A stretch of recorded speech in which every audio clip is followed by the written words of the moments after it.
안녕하세요. 글로벌 리포트 장량입니다. 저는 오늘 자동차 업계의 최신 동향을 살펴볼 수 있는 워싱턴 오토쇼에 나와 있습니다. 매년 1월 이곳 워싱턴 컨벤션 센터에서 열리는 오토쇼는 1921년 워싱턴 지역 20여 개 자동차 판매 업자들이 말없는 마차, 오늘날의 자동차를 판매하기 위해 처음 개최했는데요.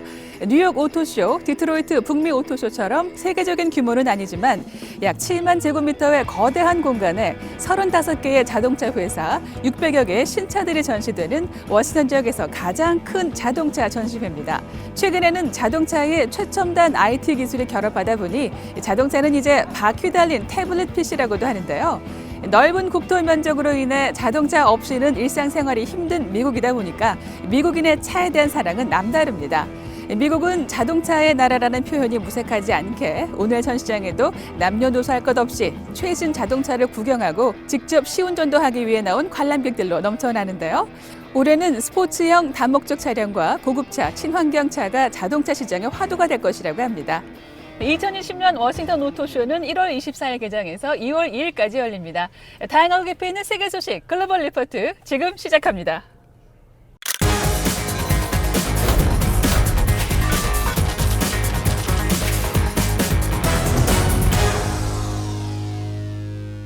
한 주간 전 세계인의 관심사를 해시태그로 살펴보는 해시태그 디스위크 시작합니다. 호주에서 대규모 산불이 5개월째 지속되는 가운데 기후변화가 이번 산불의 피해 규모를 키웠다는 우려가 나오고 있는데요. 호주의 산불을 통해 보는 기후변화 문제에 대해 잠시 후 클릭 글로벌 이슈에서 자세히 알아보겠습니다. 중국 우한 폐렴이 중국 전역은 물론 세계 각국으로 퍼져나가고 있어 이번 주 주요 해시태그에 올랐습니다. 중국 후베이성 우한에서 발생한 신종 코로나 바이러스 감염으로 폐렴 확진자가 급격히 늘며 사망자 또한 늘어나고 있는 상황인데요. 사람을 통한 전염이 의심되는 가운데 중국 본토를 넘어 홍콩, 마카오, 타이완은 물론 일본, 한국, 태국까지 확진자가 줄을 잇고 있습니다. 결국 태평양 건너 미국에서까지 확진자가 추가로 나오며 지난 2002년에 발생한 사스의 공포가 다시 시작되는 것은 아닌지 우려의 목소리가 커지고 있습니다. 2002년 말 중국 남부에서 발생한 중증 급성호흡기 증후군 사스는 800명 가까운 사망자를 냈고 8천여 명을 감염시킨 바 있습니다. 지난 21일 세계경제포럼이 스위스 다보스에서 열려 이번 주 세계 관심사에 올랐습니다. 이번 다보스 포럼에는 전 세계 주요 인사 3천여 명이 참석한 가운데 기후변화 대응과 글로벌 무역 갈등을 주요 이슈로 다뤘는데요. 트럼프 대통령은 특별연설을 통해 환경보호의 중요성에 대해 언급하며 전 세계에 나무 1조 그루 심기에 동참하겠다고 선언했습니다. 또한 언론과 소셜미디어를 통해 유명세를 탄 스웨덴의 17살 환경운동가 그레타 툰베르도 참석해 기후변화 운동은 이제 시작이라며 트럼프 대통령을 겨냥한 듯한 발언을 해 관심을 끌었습니다. 트럼프 대통령이 다보스 포럼에 참석하고 있는 동안 미국에서는 상원의 탄핵 심판이 시작돼 이번 주 주요 해시태그에 올랐습니다. 심판 첫날에는 탄핵 심판 증인 채택이 공화당의 반대로 무산됐습니다. 공화당은 탄핵 논의를 촉발시킨 우크라이나 스캔들이 탄핵 구속 요건인 중범죄 또는 비행에 해당하지 않는다는 논리를 내세워 탄핵 심리의 신속한 종결을 추진 중인데요. 존 로버츠 연방대법원장이 재판장을 맡고 하원 민주당 탄핵소추위원이 검사 역할을 수행하며 상원들이 배심원으로서 대통령의 최종 파면 여부를 결정하는 방식입니다. 대통령 탄핵에는 상원 3분의 2 이상의 찬성이 필요한데 현재 의석수가 공화당의 50에서 민주당 45석, 무소속 2석인 것을 감안할 때 실제 최종 탄핵으로 결정될 가능성은 높지 않습니다. 영국 해리 왕자가 부인 메건 마클, 아들 아치와 새로운 삶을 살기 위해 영국을 떠나 캐나다에 도착하며 이번 주 주요 관심사에 올랐습니다. 해리 왕자는 독립선언에 이어 영국 왕조로서의 마지막 공무였던 아프리카 정상회의 참석을 마친 후 캐나다로 떠났는데요. 영국 왕실이 해리의 공적 의무를 해제한다고 발표한 지 이틀 만이었습니다. 캐나다에서 새로운 삶을 시작하게 된 이들 부부는 사생활을 파헤치는 언론을 향한 경고문을 발표하기도 했습니다. 이어지는 클릭 글로벌 이슈에서 박승혁 프로듀서가 호주의 대화제를 통해 보는 기후변화 문제에 대해 자세히 설명해 드리겠습니다. And it was just the fact that the fire was just so hot and the wind was roaring and it was just pushing and all these flames sideways at us. It was a storm, and we had lightning as well, dry lightning. It's unimaginable, honestly. It was just too much. Not going to relive that again. 호주에서 지난해 9월부터 시작된 대규모 산불이 5개월째 활활 타오르면서 막대한 피해를 입히고 있습니다.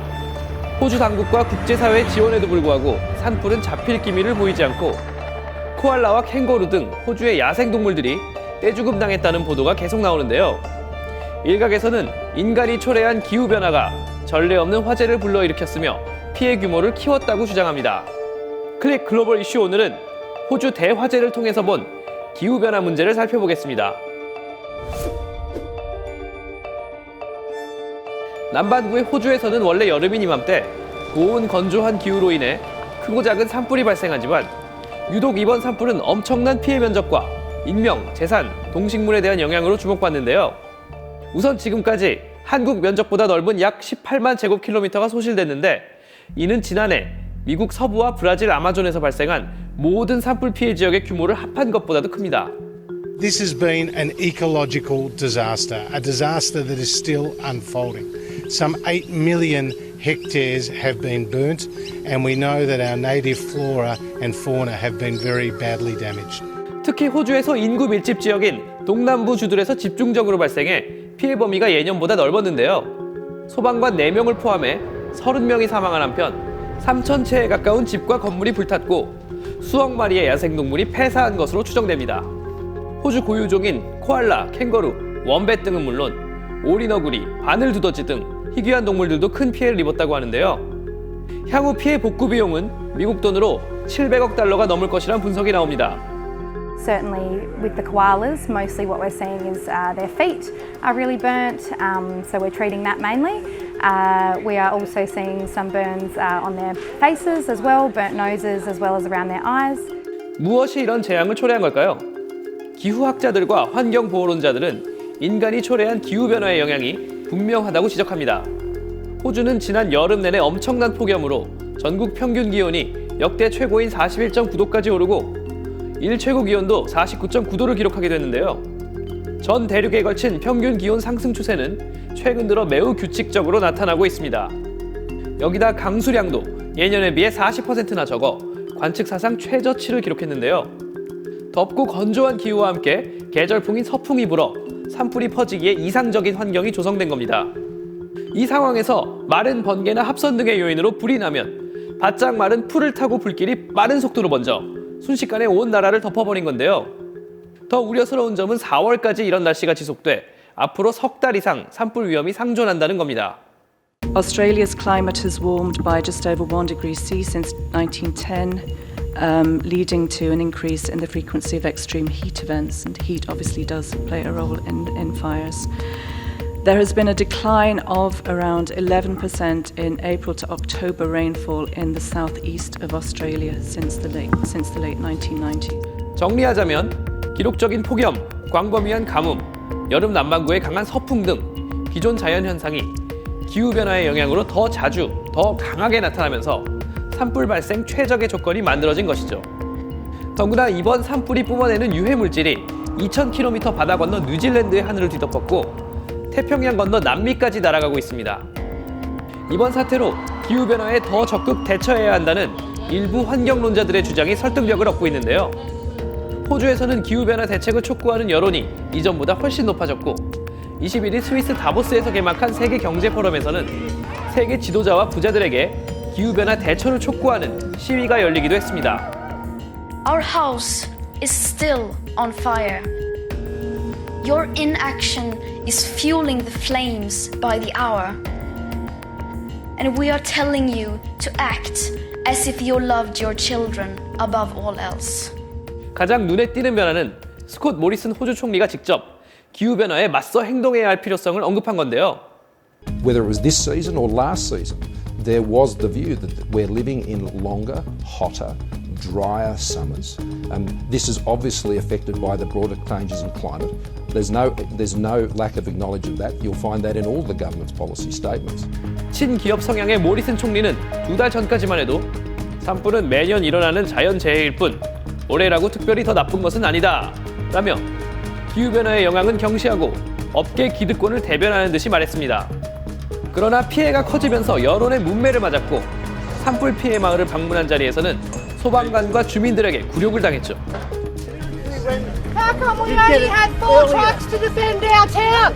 Because our town doesn't have a lot of money, but we have hearts of gold, Mr. Prime Minister. Nah, you're an idiot, mate. You really You are. won't be getting any votes down here, buddy. You're an idiot. Who votes liberal around here? Nobody. No liberal votes. You're out, son. You are out. Good night, See you, mate. Bye. 하지만 기후변화가 현실임을 인정하더라도 대비책을 세우기가 현실적으로 쉽지 않다는 지적이 계속 나옵니다.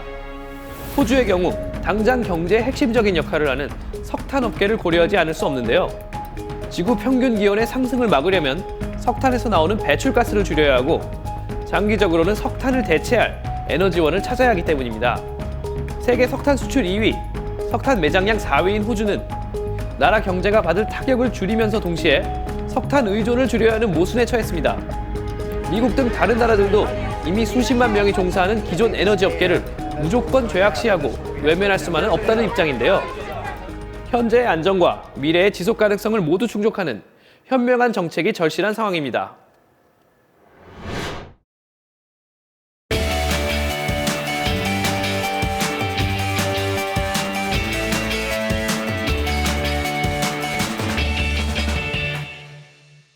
진솔한 이야기를 통해서 미국 사회의 변화, 지역의 역사, 그리고 다양한 삶과 문화를 소개해드리는 글로벌 리포트 아메리칸 테일 시간입니다.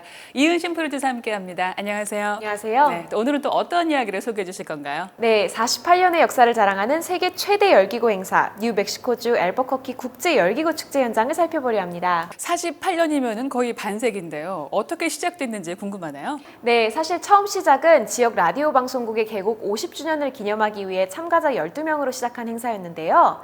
지금은 600여 개의 알록달록한 열기구가 하늘을 가득 채우며 그림 같은 풍경을 선사하는 환상적인 축제로 성장했습니다. 네, 600여 개의 열기구라니까 듣기만 해도 장관이겠는데요. 자, 열기구 축제 현장 가보시면서 글로벌 리포트 다음 일 시간에 인사드리겠습니다.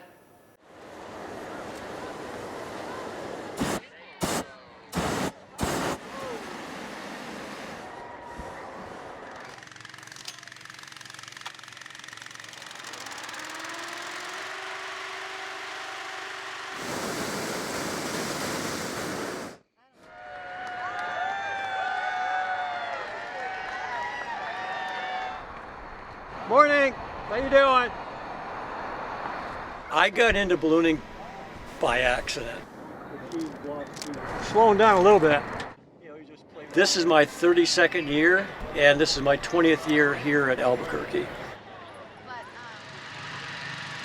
We're just flying above the surface of the earth, like, really, close to the ground or high up. I mean, it's unique. You have few types of aviation where you can just float above the ground. So yeah, after that first flight, it's like you're hooked. This is the biggest ballooning event in the world, by far. So every year they kind of pared it down. Now they settled between 550 and 600 balloons.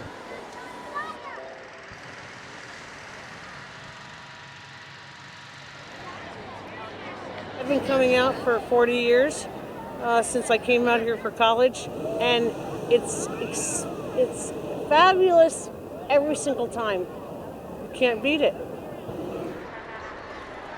It screams New Mexico. I don't know another place that has something remotely close to this. It's almost like a tradition to come over here and meet it, so every New Mexican knows that it's the balloon time.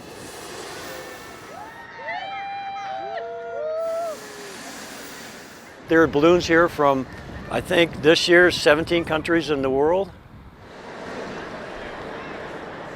Well, the festival started 48 years ago with only 12 balloons to start with, and it happened basically in celebration of the founder's mother's birthday. And so here we are 48 years later, but I would imagine that we're going to be somewhere between 800,000 and 1 million over the 9-day period of the festival. The balloons themselves are located in a large launch field, but the crowd can go right up to them and touch them. I am inspired by it. One of the things that I heard yesterday, which really touched my heart, was a young boy telling his mother, "This is the best day ever." And so when you hear things like that, it just kind of puts it all in perspective, and it makes you feel like you're doing a good thing.